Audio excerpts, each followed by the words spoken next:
姐姐，大王，你来得好快呀！这是大事。昨晚寡人收到姐姐的书信，立刻决定要来。哦，大王，你看这个。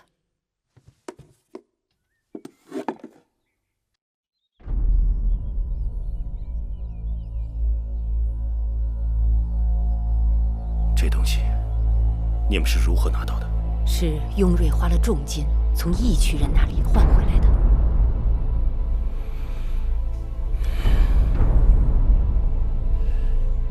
寡人一直希望这不是真的。另外，我这里还有一份从魏国来的密报。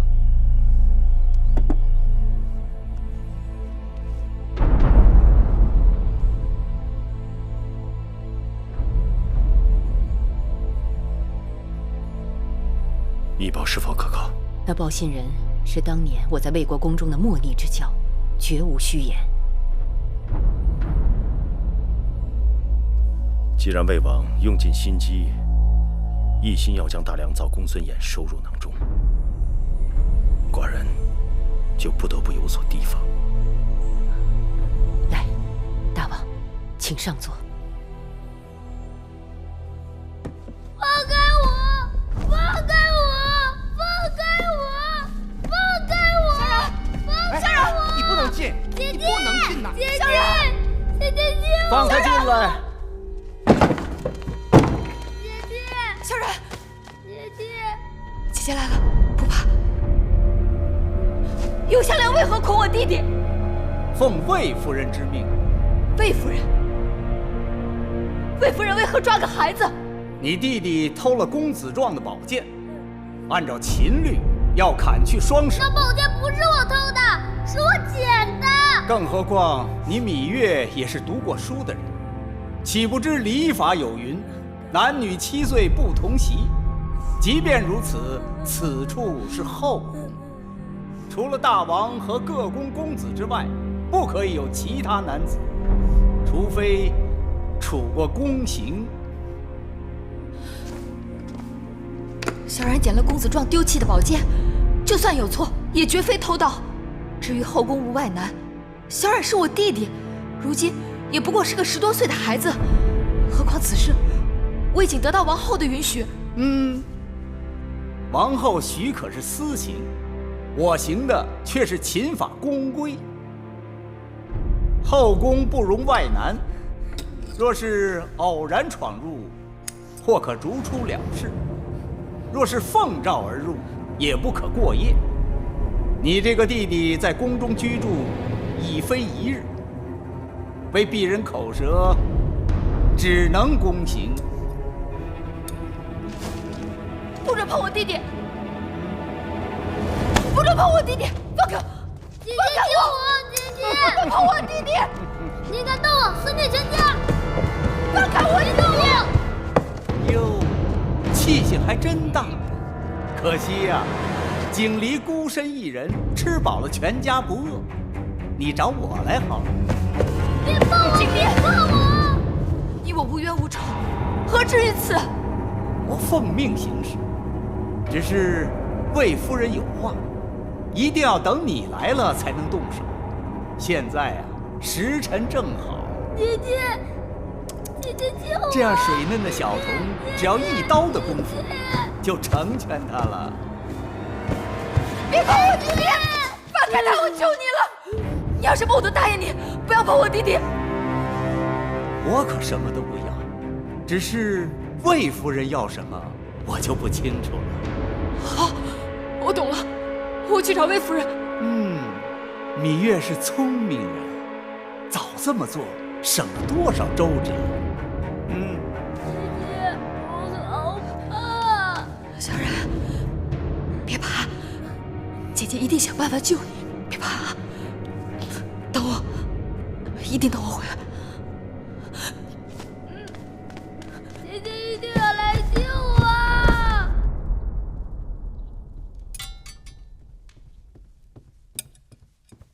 夫人，芈月求见。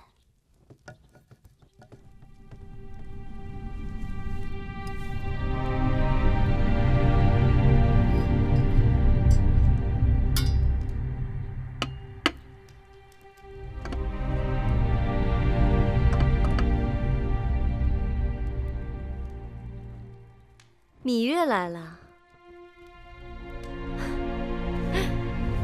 我在焚香，如此雅事，只能心静，千万急不得，只好怠慢了。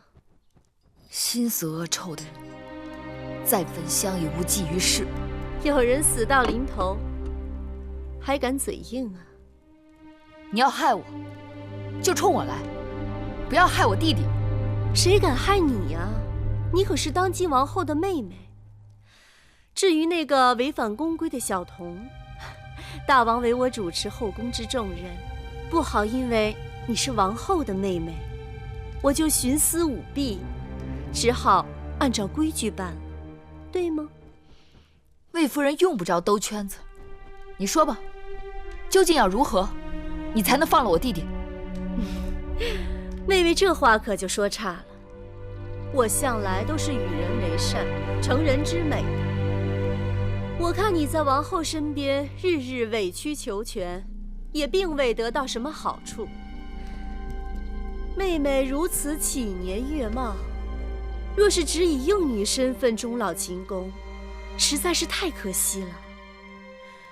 先王后陪嫁中有一小臣之子叫魏成，20有余，与芈月年貌相当。我意欲为你们做个媒，这对玉姬为聘，如何？你要我离开这里？不是离开，是风风光光的嫁出去。只有这样，你才会放了我弟弟。2日之内，我会安排你出宫成亲。你与他成婚后就离开咸阳，随他去大梁吧。你那弟弟姓魏，说不定我们还是同族呢。我会为他在大梁安排一个出身，如何？哼，只可惜我是王后的人，不能由你左右。眼下王后自顾不暇，哪里还护得了你呀？更何况你是心甘情愿的，她不能为了一己私欲，就耽误了你的美好姻缘。你如何才能叫我心甘情愿？这难也不难。王后眼下被禁足，是再好不过的。你乖乖地按着这上面的话抄写一封书信，就说你和魏成两情相悦，要和他白头到老，共度终生。辛苦你回去就这么做。明日我派人拿着这封书信去跟王后提亲。魏夫人筹划得好周全。为了成全你们，总是要滴水不漏的嘛。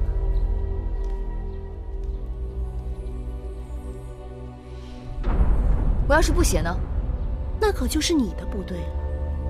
明日一早，我若是拿不到这封书信，你那个弟弟可就一刀全了了，从此倒也干净。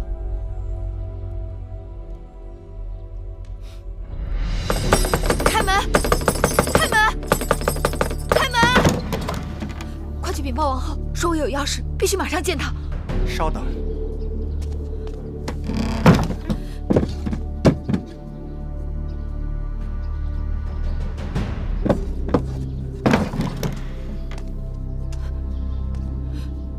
丹茂姑姑，快带我去见王后。你是故意为止，还是昏了头了？大王有令，外人一律不准进入交房殿。那麻烦姑姑把王后请到门前。你安的什么？你安的什么心啊？王后心情愁苦，日夜难眠。今日好不容易能睡个午觉，你又来打搅。你有己无人，根本不顾王后有孕在身，又被禁足的辛苦跟烦恼。魏夫人让永香令捆了小冉，说小冉违反宫规，要施宫刑。魏夫人眼下主持后宫，要杀要罚，谁能拦得住啊？何况秦宫有秦宫的王法，那魏冉被罚，该是事出有因。且不说王后正受挫折，大门都出不去，就算他还能说得上话，因为你们俩姐妹的关系而袒护你，定会被人诟病，还是回避为好。魏夫人捆小冉，是醉翁之意不在酒，她是要把我赶出宫去。哦，她用弟弟的性命来要挟我，逼我嫁给一个魏国小臣之子，说明日是最后期限，若得不到我的承诺，她就要对弟弟下毒手。这事可就难办了。按理说，你是王后的陪嫁应试，婚姻之事轮不上魏夫人插手。可眼下王后被禁足，又身怀6甲，若硬撑着为你出头，与那魏夫人纠缠起来，弄不好有了闪失，谁能担待得起呀？你一向疼爱魏冉，定不肯叫她受苦，但不苦她，就只好苦你了。此事，还是你自己做个决断吧。呆猫姑姑，呆猫姑姑，你一定要帮我！呆猫姑姑，芈月，你可是公主身份，怎可给我一个奴婢下跪？我知道，姑姑一向不喜欢我，可眼下就是性命是大事，求姑姑一定要帮忙。王后已经自身难保，你还是不要连累了她才好。何况，你芈月一向足智多谋，就算没别人帮忙，你也能过了这个坎儿。呆猫姑姑，关门！呆猫姑姑，呆猫姑姑，呆猫姑姑，姑姑。这整日里躺着，躺得整个人都软了。再过几日，小公子就要出世了。女医治说，让您没事啊，多走动走动，免得生的时候太受罪。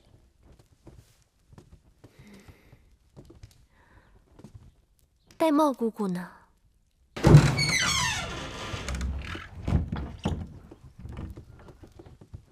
玳瑁姑姑，你刚才去哪儿了？是不是月儿来了？哦，是芈月，来给王后问安。听说王后午睡就走了。也是，好久没见月妹妹了。姐妹说话还要隔着堵墙，不如不说。再扶我在屋里走走吧。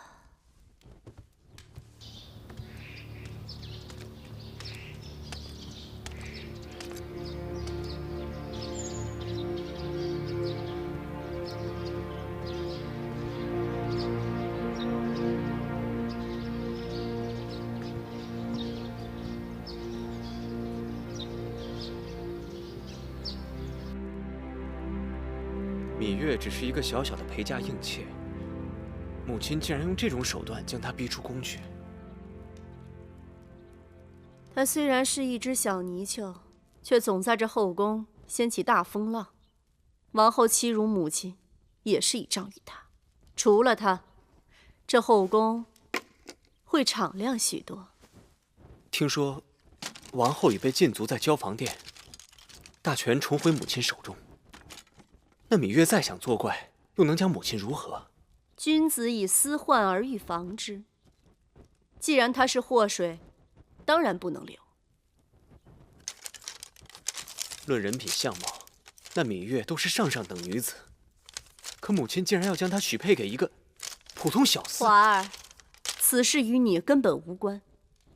难道芈月也给你灌了迷魂汤？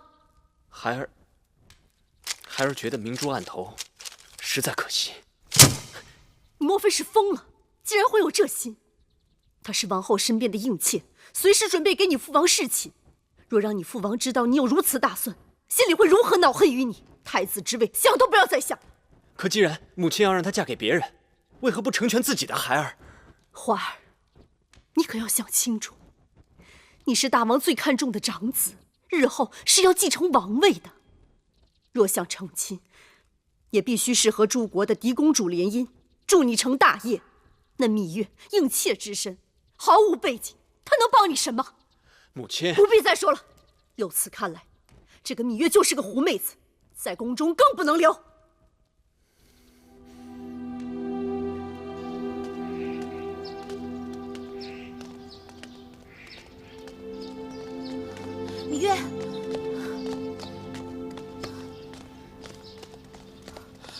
我也听说你弟弟魏冉之事，这些人趁我父王不在宫中，下此黑手，行事卑鄙。眼下王后虽自顾不暇，但只要她肯出面，魏夫人他们不得不忌讳她3分。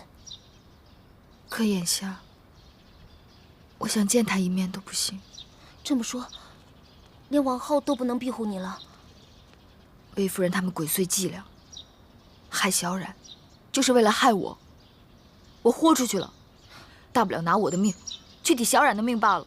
你这是以卵击石，眼下还不是拼命的时候。这是我的出宫令符，你拿上，去找我父王。他此刻在北郊行宫，骑马去快些，悄悄走，不要惊动任何人。都已经什么时候了，你还犹豫什么？拿着。我不想向你父王讨要任何东西。你当真以为我父王是施恩图报之人？况且，你要先过了眼前再说。其实你知道，我父王心里一直很喜欢你，而且，我父王是个有情有义、很值得人仰慕的男子。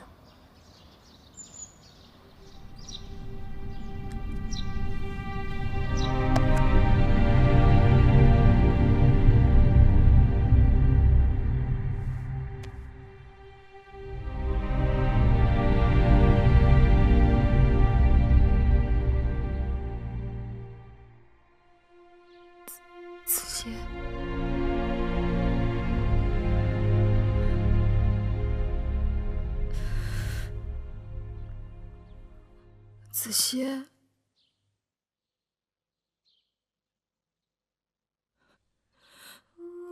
子歇，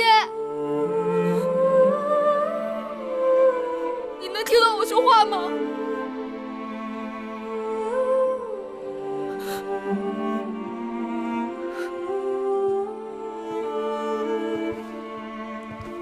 月儿。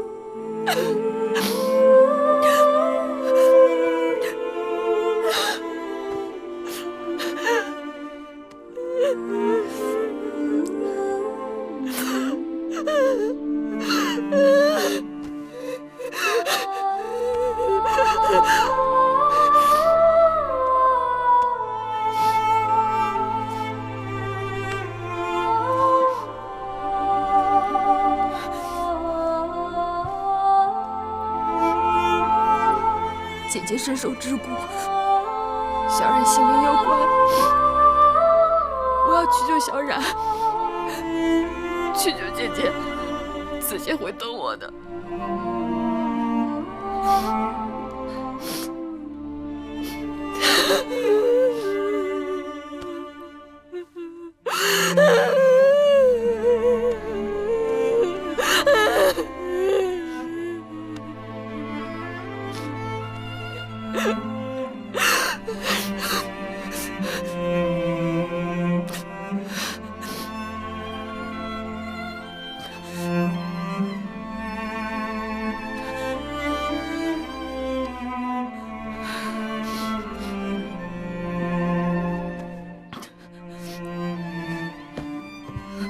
月儿，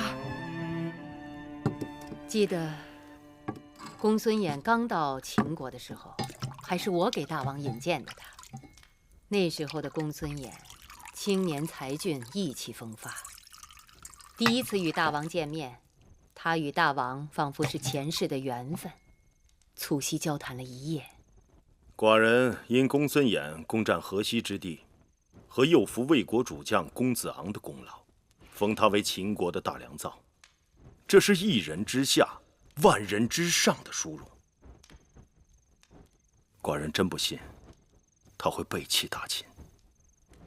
大王，人心是会变的，有的人永远贪心不足。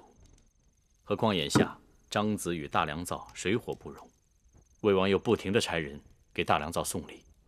我想目的只有2个：一是为提醒他还欠着魏国的人情；二呢，是为让他知晓，说到底只有魏国人对魏国人更亲一些。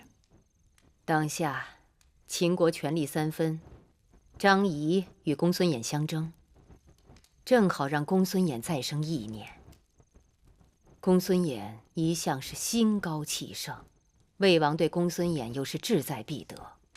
对于公孙衍，大王还是尽人事，听天命吧。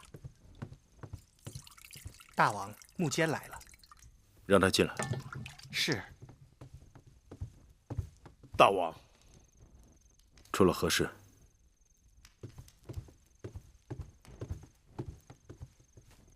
是关于芈月的弟弟偷了公子壮的剑，魏夫人要施以宫刑。你是如何知道此事的？是魏良人叫侍女给老奴报的信儿。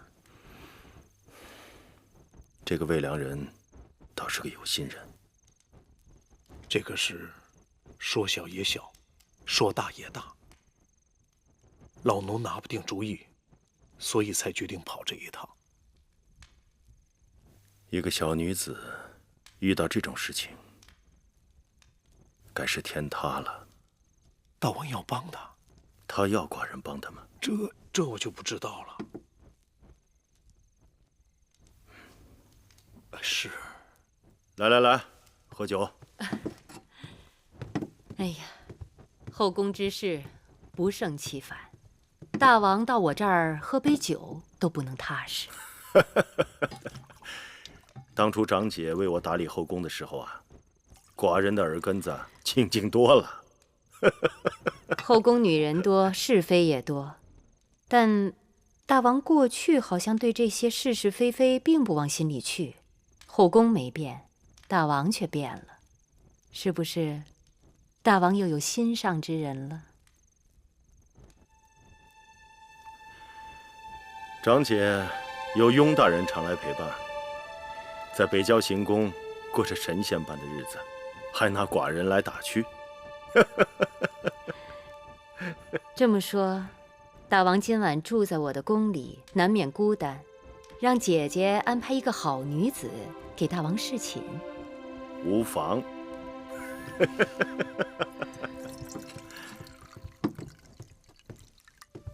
大王，芈月来了。她来了？是。她真的来了。看看去。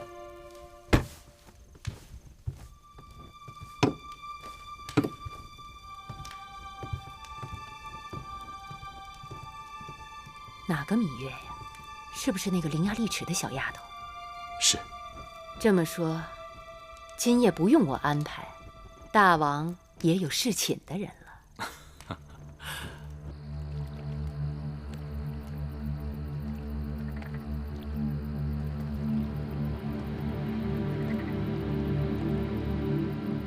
此事寡人已经知道，既然有王后的应允，宫刑可免，但按秦律，偷盗他人财物必须责罚，哪怕是寡人的兄弟，也不能网开一面。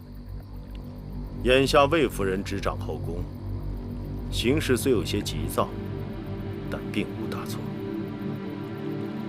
那不是偷，那把剑是公子壮丢弃在草丛里的，是生了锈的。怎么不是偷？那是谁家的园子？他拿走那把剑，告知了公子壮，并得到许可了吗？大王明示芈月，如何才能救弟弟？我大秦以法立信，刑上大夫，寡人帮不了你。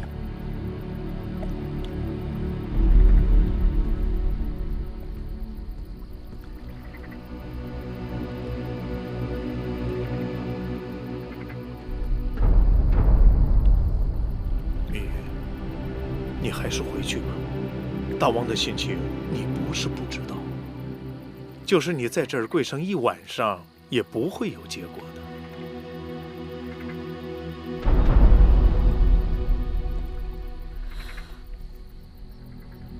大剑垂怜，能否安排芈月今晚侍寝？你说什么？芈月山穷水尽了，连这性命都不在乎，哪还在乎这身子？眼下只有这法子了。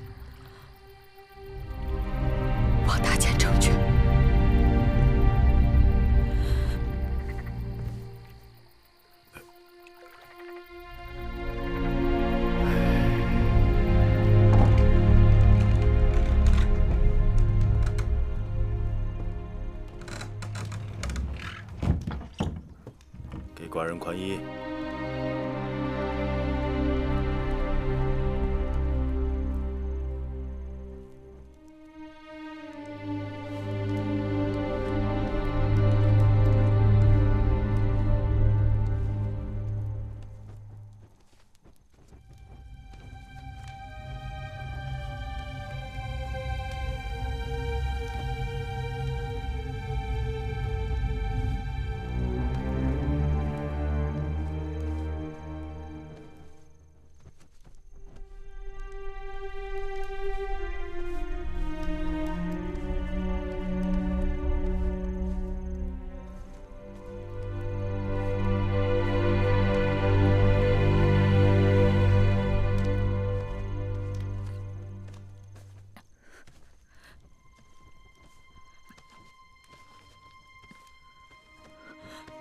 你今日怎么了？连宽衣都不会了吗？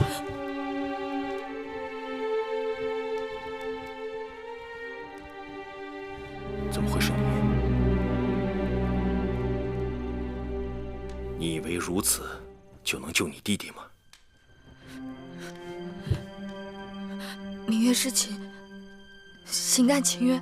丫头，你的心思明明白白写在脸上，你有难处，有求于寡人。可你知道寡人这一辈子最痛恨的是什么吗？就是被人利用。大王恕罪，明月出此下策，的确是走投无路了。你对寡人并不真心，何苦如此？明月，别无选择。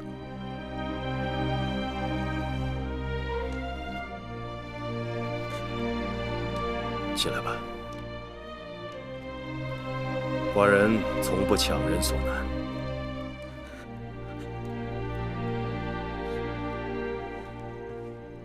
你跪着也没用。你打算让寡人做什么，是你的事；寡人打算做什么，是寡人的事。你出去。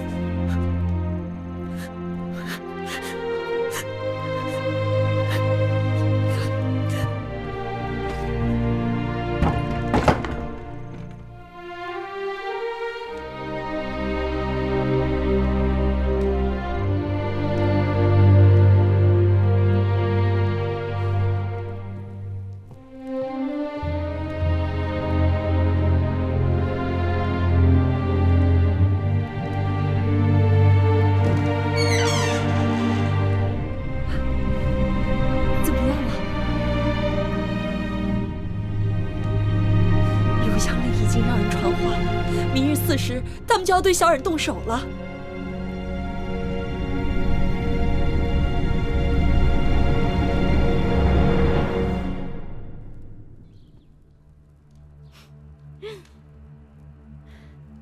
真是稀罕事儿，你芈月也有服软的时候。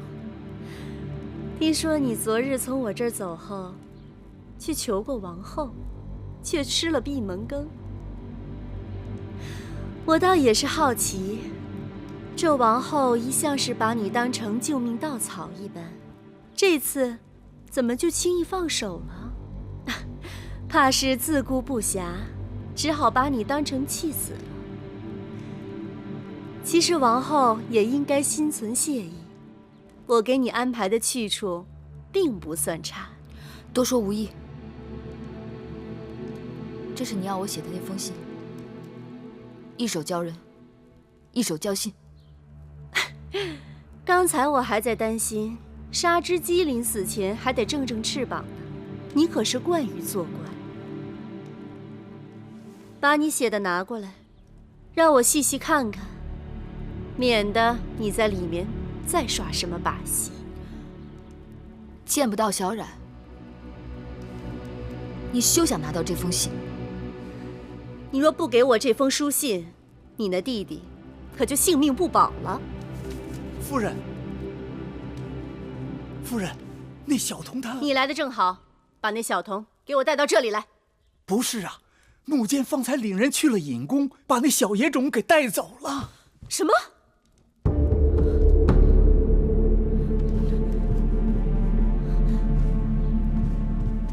没事儿，小冉，没事儿啊，不疼。小冉，小冉，姐姐，小冉，吓死姐姐了！回来就好，回来就好，让姐姐好好看看。哎呀，哎呀，怎么了？这怎么回事啊？我坚守，按大秦令，偷盗必须砍首。但秦王下旨说，念及小冉年幼，就割了一个小手指头。疼怎么办，小冉？姐姐，我小冉不好，给姐姐惹下这么多麻烦，请姐姐处罚。不怪小冉，小冉没有做错任何事情，是有人心存恶念，故意要害我们。那该怎么办？自今日起，姐姐一定要用性命来保护你们，让恶人再也不能欺负到我们头上。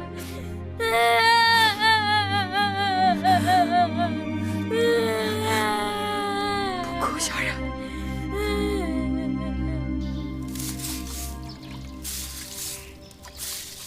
大家手脚都利索点儿，把这院子都给我打扫干净了啊！还有那边，还有那一边，啊！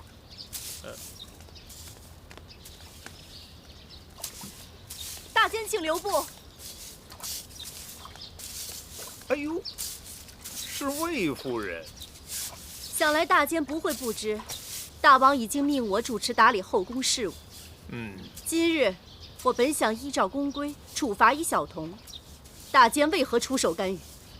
老奴也是受命而行啊。奉谁之命？大王。大王？这不可能。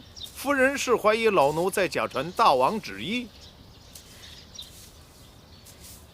大王他不在宫中。大王耳聪目明，夫人若是对老奴有责怪之处，可以向大王直接请旨问责。夫人恕罪。大王今日回宫，老奴还有很多杂物要去处理，告退。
公子怎么了？黄鸟，黄鸟，应当是竹鸟更多。不，是黄鸟。悄悄黄鸟止于其，谁从木宫？紫车烟兮，悄悄黄鸟。止于其，哎，谁从公子冷了吧？我们去那边喝碗澡汤，暖暖身子。谁从木宫？有肉，哎，来了。谢谢客官。客官慢走。啊，坐。客官请坐。哎，好。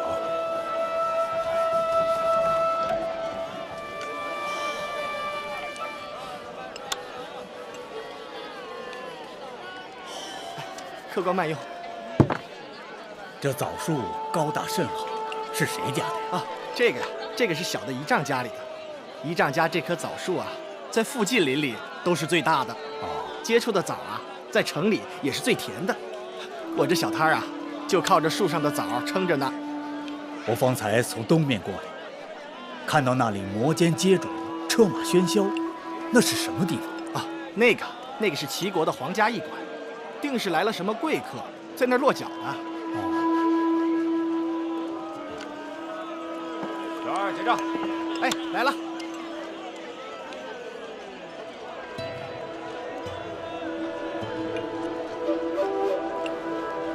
娇娇黄杨枝集集枣树，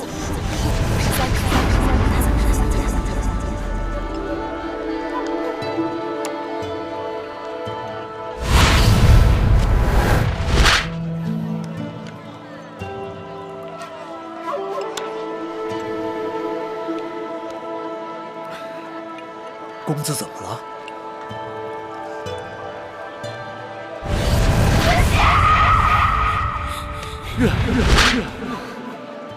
月儿，谁是月儿？月儿，楚国的公主。公子是不是想起什么了？子邪，我是黄歇。黄歇？对，我是黄歇。我是黄歇。我是黄歇。月儿，黄歇。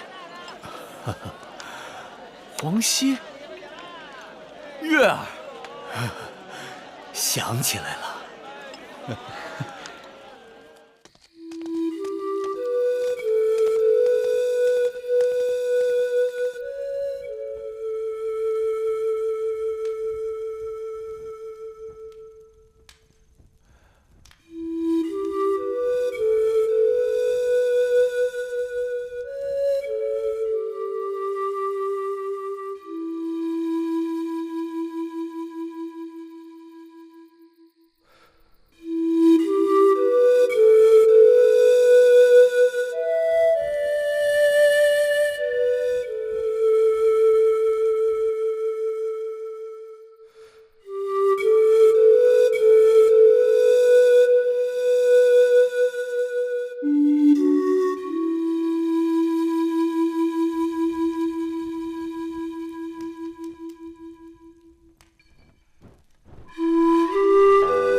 你吹奏的是楚国情歌，乡间民谣罢了。听曲调，这本该是男女欢爱之曲。芈月吹奏得如此伤感，想必是在悼念心上人。芈月，君前失仪，望大王恕罪。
今晚你就睡在这儿。入冬了，再给自己拿床被子，省得着凉。寡人累了，睡吧。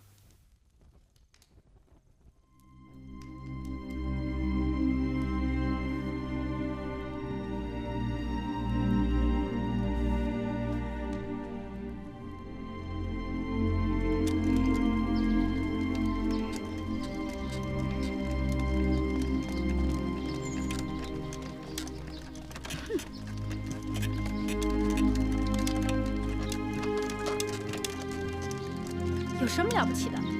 乌鸦飞上梧桐树，还能变凤凰。只要能飞上梧桐树，是不是凤凰不重要。哼！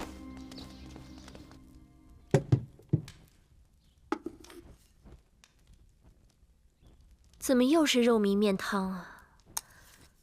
我昨日不是说了，秦国之地的麦子过于粗粝，尽是麦麸。我想吃楚国的大米。都怪婢子记性坏，忘了王后的叮嘱。奴婢这就去让膳房重做。算了，就这样吧。这几日胃口有些过于古怪，时好时坏的。想来王二知道了，母后禁足在此多日，心烦意乱吧。不要。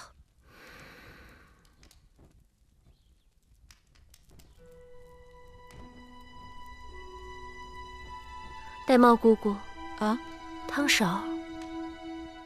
哦。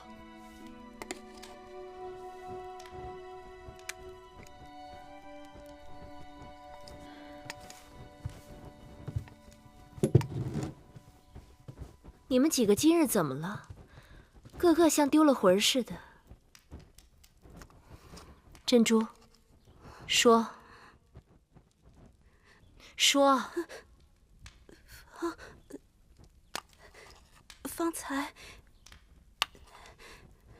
方才有人看到看到什么？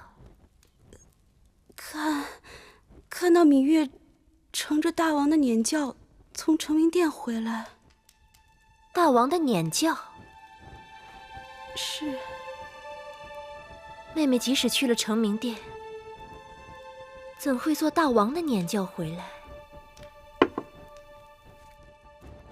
你们出去吧。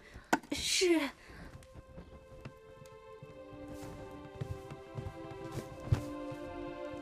禀报王后，大王昨夜临幸了芈月。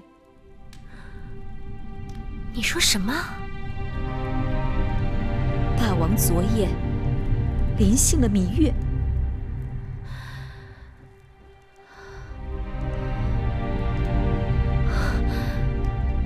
可芈月与我有约，只协助我主持后宫事务，绝不侍寝。他若是真心想侍奉大王，我早就可以给他安排了呀。都怪奴婢愚钝。前日，芈月曾因弟弟魏冉犯了宫规，而被魏夫人要挟，求告王后出面搭救。奴婢怕魏夫人借此事滋生事端，算计王后肚子里的孩子，就没让芈月见你。不料，她转身竟然干出这种事来，这就是姑姑的不对了。芈月有难，姑姑怎可趁人之危故意作对？不是奴婢要与她作对，只是她的性情跟手段实在让奴婢替王后担忧啊！此话荒唐。王后想想，自打进宫，芈月表面上事事依附于王后，实际上她事事抢了王后的风头。芈月绝非是甘于久居他人之下的女子，一旦有机会上位，她定会成为王后的劲敌。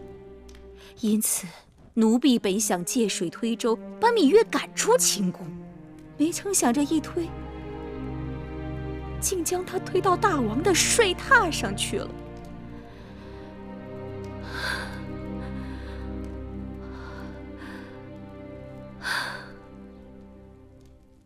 姑姑不必自责了，事已至此，说什么都晚了。看来这是命中注定的。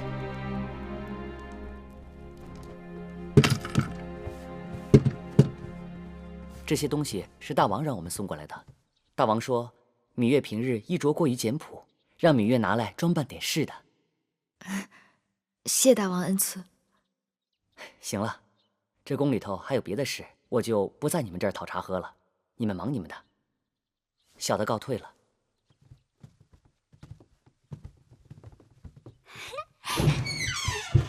哇，好漂亮啊！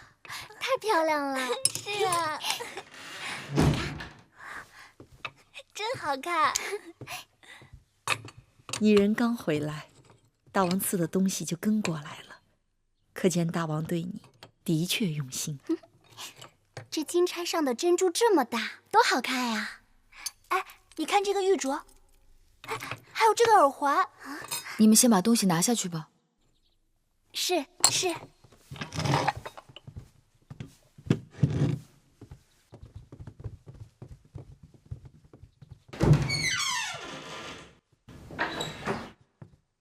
我看你回来，就一直心事重重的。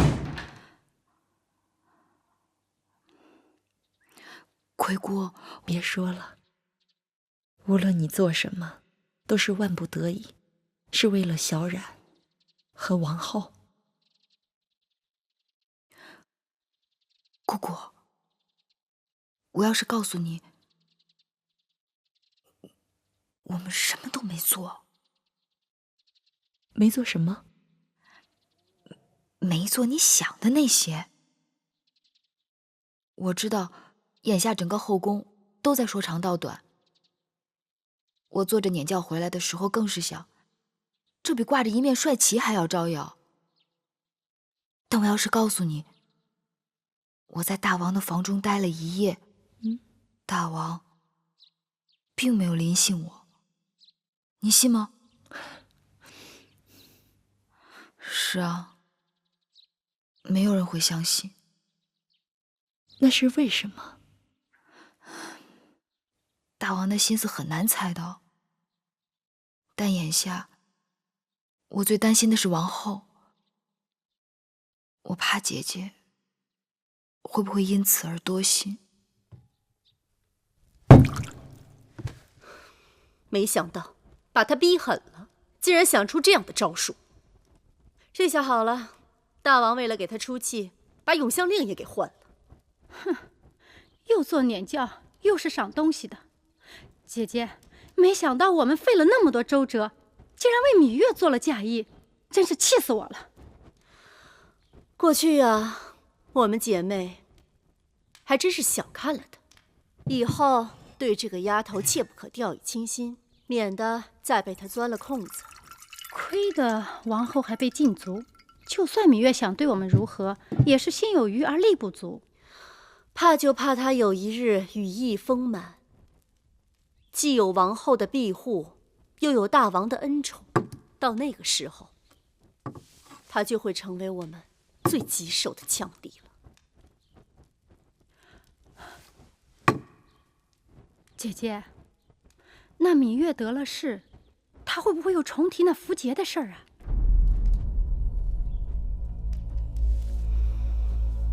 那铜符节被公孙衍拿走之后，我曾派人催要过数次，却无结果。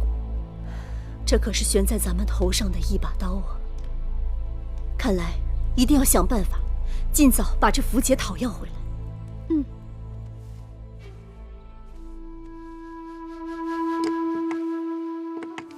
昨日我已向大王禀报，君不密失国，臣不密失身。我既为王后之陪嫁应女，侍寝后应当去见见王后。大王已经允许，帮我梳妆吧。今日是侍寝后第一次觐见王后，像这些凤钗啊、玉镯啊，还有玉佩，应该多带几只，也能显出大王对你的厚爱。这些东西一概不要，除了发饰必须按照规矩，其他的仍是平常装束就好。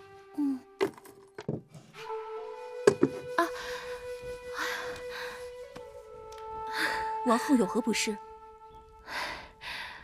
王儿在踢我。别看小公子在王后肚子里人不大，脾气还不小呢。当年威后怀王后的时候，王后在威后肚子里可乖巧了。威后命人把宫里头摆满了鲜花跟果子，还把寝宫里所有硬的地方都用芦絮给包起来。王后出生后不仅漂亮，性子也柔顺。眼下，谁来给我摆鲜花水果？谁又来包起这宫里的芦絮？难怪王儿心里郁闷。王后放宽心，我把给小公子做的衣裳先收起来。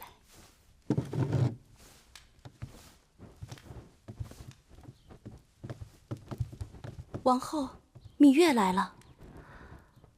她定是得了大王的许可，特意来看我的。王后，这种人应该立马轰他出去，该给他些颜色看看了。就算我心里怪他，也当忍一忍。王后这是何苦啊？毕竟她是我的应妾，如今在这宫里，我们最大的冤家对头是魏夫人。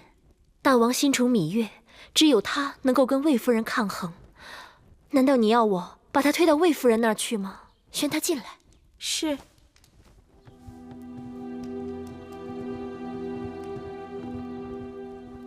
姐姐，大胆芈月，你既已侍寝，受大王宠爱，就该按规矩给王后行大礼才是。不必了，她如今身份不同以往，用不着对我行这么大的礼。姐姐话里话外，这是在怪我。我哪能怪得你？在宫中能够乘坐大王辇轿的，你是第一人。你若在我面前多礼，岂不是折煞我？姐姐不仅怪我，而且意气用事。姐姐，能否听妹妹辩解两句？那日，魏夫人把小冉抓走，要施宫刑，妹妹四处告救无门，只好拿着梦莹的令符去找大王。姐姐知道妹妹一无所有，我只是想用自己的命去换小冉的命罢了。更何况我虽主动侍寝，但大王知道了我的苦楚，与我只是同卧而眠，并非同榻。你说什么？你与大王并非同榻共枕？是。玳瑁姑姑，你好大胆！玉儿是我妹妹，她受了这等委屈，你竟然隐瞒于我，害得她不得不违心去找大王求情，你是何居心？王后自己也有难处，你少狡辩！我与月儿同气连枝，他们害月儿就是在害我，这事还不都怪你？姐姐，那日我也不想牵连姐姐的。好了，妹妹，你过来。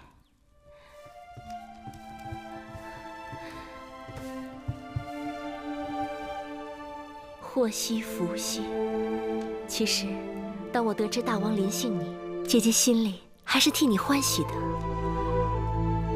早先，你总说你要走，姐姐唯恐哪一日，我们姐妹就真的分开了。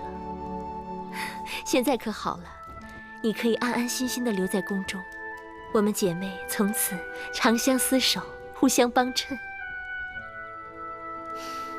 珍珠，去把我那套紫玉镂金的首饰给我拿来。那套首饰最为贵重，王后平时也不常用，奴婢一时想不起放在哪儿了。就在我床头放珠宝首饰的匣子第2层，快去吧。是。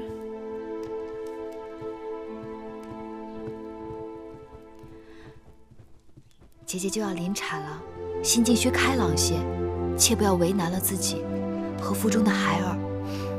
我明白，我若是为难自己，反而中了那些人的心思。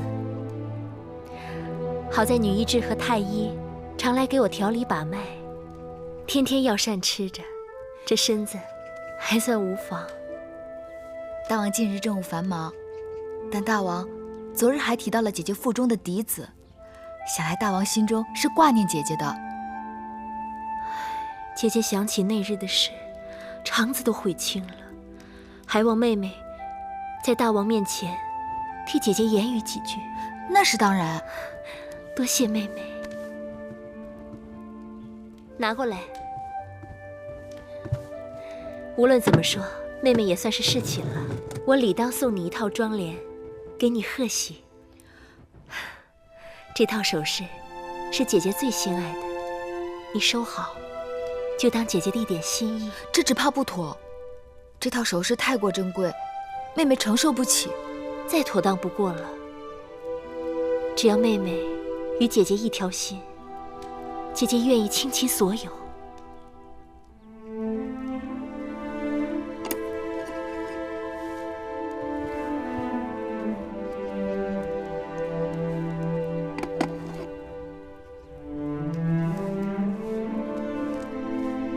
看到王后拿出这套紫玉镂金的首饰，我觉得王后心里的芥蒂并未全消。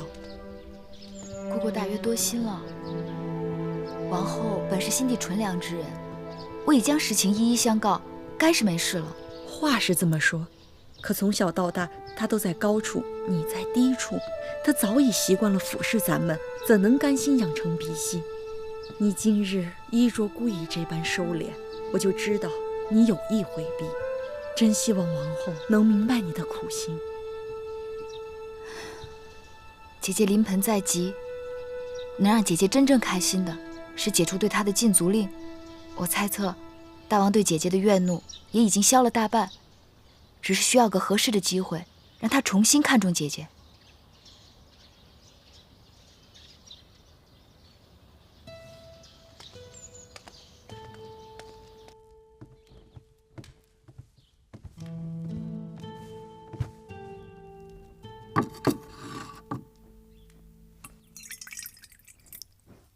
王后喝口水吧，让芈月搅和了半日，身子肯定乏了。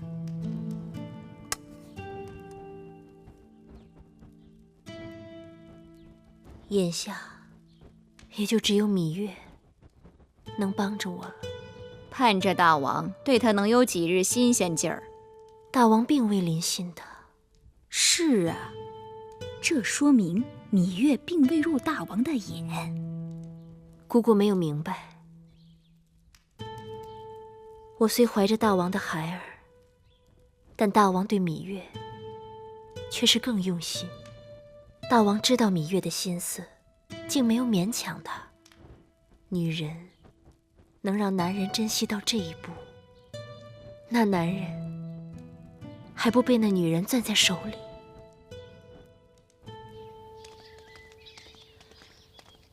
大监，大王有诏，大王召芈月承明殿见驾。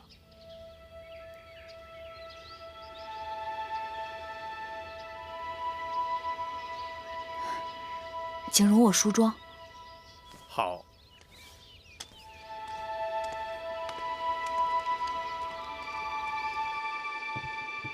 将大王赐予我的首饰，拣2只好的戴上。那衣裳呢？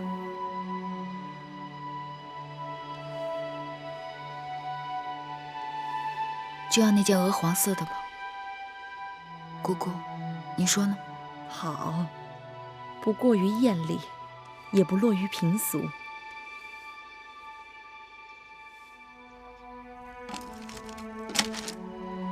大王，芈月到了。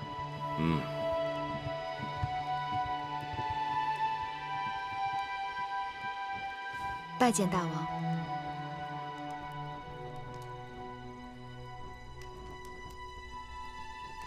到寡人身边来。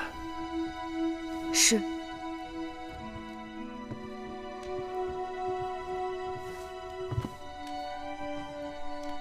护目一笑，峨眉曼质，容则秀雅，质出颜值。寡人正在读屈子的楚辞《大招》，果然写得很好。大王喜欢？屈子真是神来之笔，写楚国美人栩栩如生。楚国美人，并非仅仅朱唇皓齿，而且彼得好贤，习以督之。有道理。花容月貌，抵不上兰心蕙质。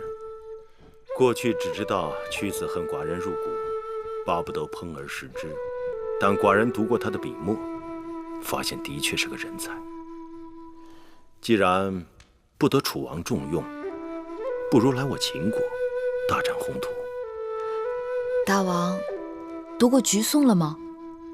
寿命不迁，生难国兮，身故难徙，更宜窒息。心知如此，很难勉强，当真可惜。楚国人才虽不能由大王驱使，但楚国的学识却是可以拿来用的。楚国宫中藏书众多，王后出嫁时，楚王曾赏赐王后500卷书简作为陪嫁。王后的嫁妆虽然在武关被劫持，但义渠人只掠走了一些金银珠宝，而最珍贵的500卷书简，还有全套青铜乐器，全都完好无损。只因秦楚2国文字不同，秦宫中像大王这样通晓多国文字的人不多，所以这套嫁妆自入宫以后就一直没有动用过。这些寡人都知道，可是整理书籍事务，费时费力。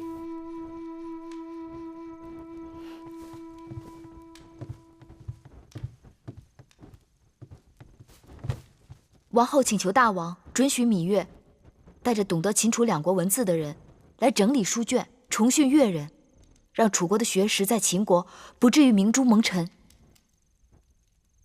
这果真是王后的想法？确凿无疑。王后虽然身怀6甲，困于交房殿，但她仍心系大王，愿为大王分忧解难。难得王后一片苦心。只不过前一阵子对待张子一事，她未免糊涂，乱了名分规矩，寡人不得不罚她。不知大王是否知晓，芈月曾在会院种过从楚国带来的杜若，一大把种子撒下去，能存活的仅寥寥几株。可见草木都恋旧土，人怎会对母国抛之脑后？何况远离母国艰难重重，哪有不惦念的道理？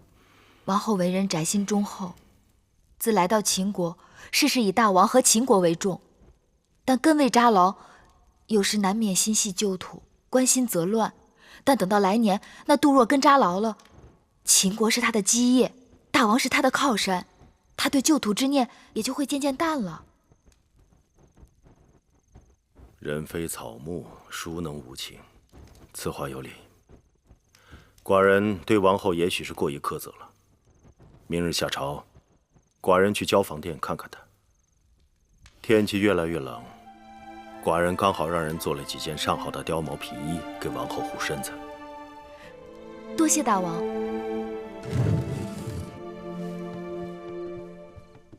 王后可喜欢这2件新衣吗？大王给的，什么都是好的。还有2件白狐的，寡人让他们做好，也都给你送过来。臣妾身子笨重，只怕这衣裳一时还穿不上呢。不忙，等你产下王儿，一件一件慢慢穿。寡人要自己的王后艳冠后宫。臣妾谢过大王。好。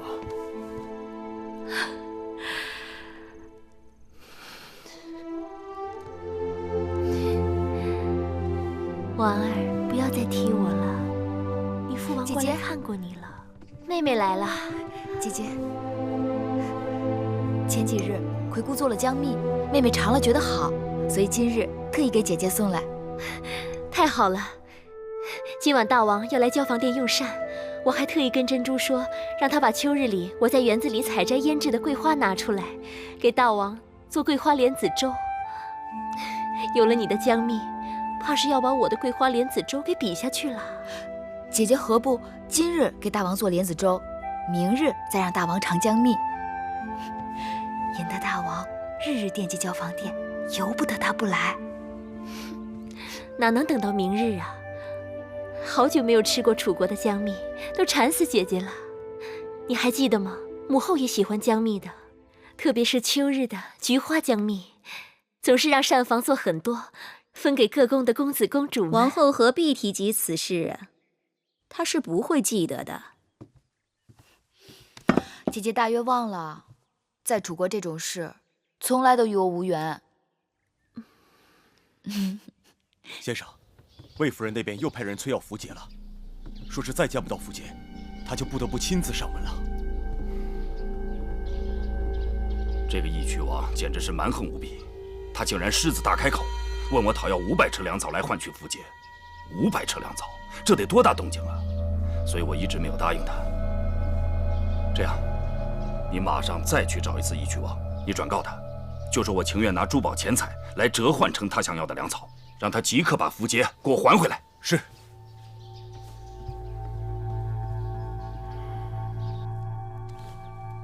小冉去哪儿了？这么长时间没有见到他。是啊，我也奇怪呢。早上用完早膳就一溜烟的没影了，不知又到哪儿淘气去了。这孩子。夫人，大王来了。大王。好了，不必多礼。寡人知道你不谈奢华，但看你这日常陈设，未免过于简朴了。大王恕罪，容芈月一些时间学会铺张。大王，司马将军他们来了。好，让他们进来。是。大王。小冉。姐姐，姐姐。司马将军，这孩子怎么样？这孩子龙精虎猛，是个习武从军的好胚子啊。寡人有意将魏冉交与司马将军，带到军中亲自调教。你觉得如何？姐姐，小冉从小志向就是奔赴沙场，建立军功。大王亲赐小冉良机和这身盔甲，姐姐切不可阻拦。可你年纪还小呢。谁说的？我都和你差不多高了，我已经是男子汉了。沙场的确凶险，刀枪无眼，这么小的孩子交与臣带他从军，芈月是要慎重。臣妾庇护得了他一时，庇护不了他一世。他身为男儿身，当早日自立自强，建功立业。大王深谋远虑，请司马将军收下他。芈月，快请起。好了，起来吧。芈月既然信任司马错，我定不辱使命。小公子，你这么小小的年纪就去从军，就真的不怕吗？有什么好怕的？我已经长大成人了，能够为姐姐和魁姑出头了。好，既然如此，就这么定了。2个月后，萧冉随司马错离开咸阳，你们为他准备行装吧。谢大王厚爱，谢司马将军照应。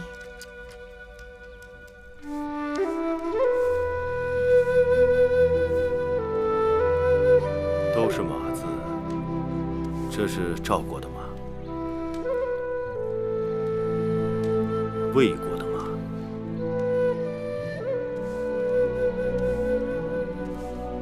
这是我们秦国的马。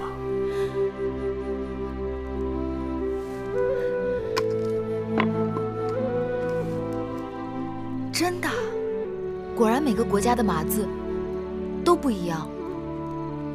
光这个马字，7国就各有不同的写法。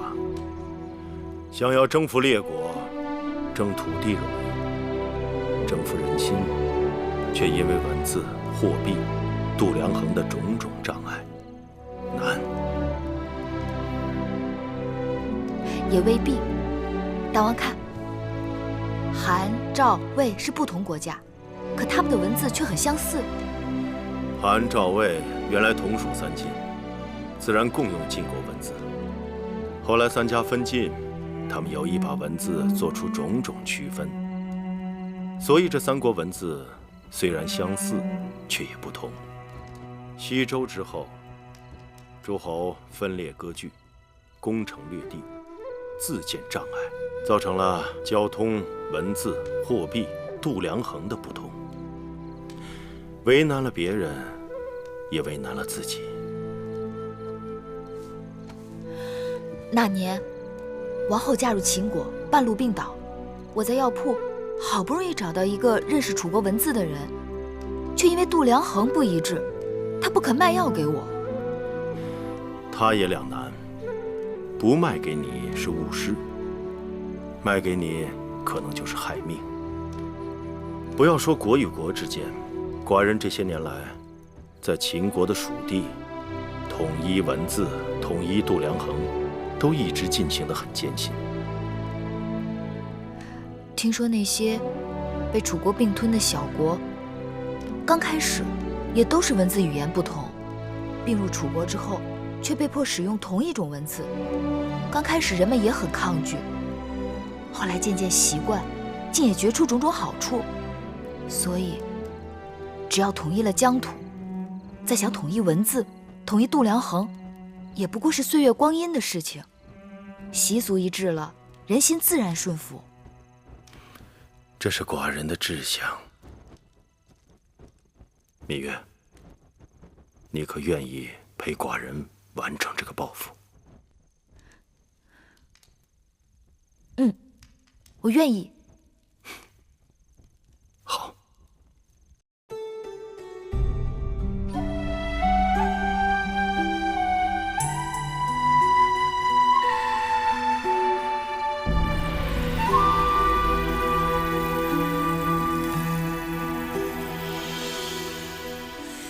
繁星如许，明月如初，前尘往事从何起数？心有情丝万千言书，却生得一缕孤独。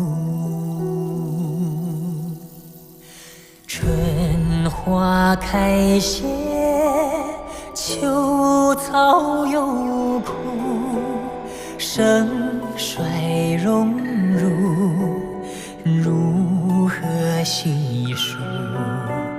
你水暖，为谁寒？换不回一人入骨。尝尽悲欢离合人间苦，却怎么咫尺天涯陌路？去心诉，是一度，去情再相负。愿为你平静柔情傲骨，望尽相思红颜凋零处。我只愿与你朝朝暮暮，爱如心，恨如骨，生死再相负。愿为你永生永世守护，愿为你永生永世守护。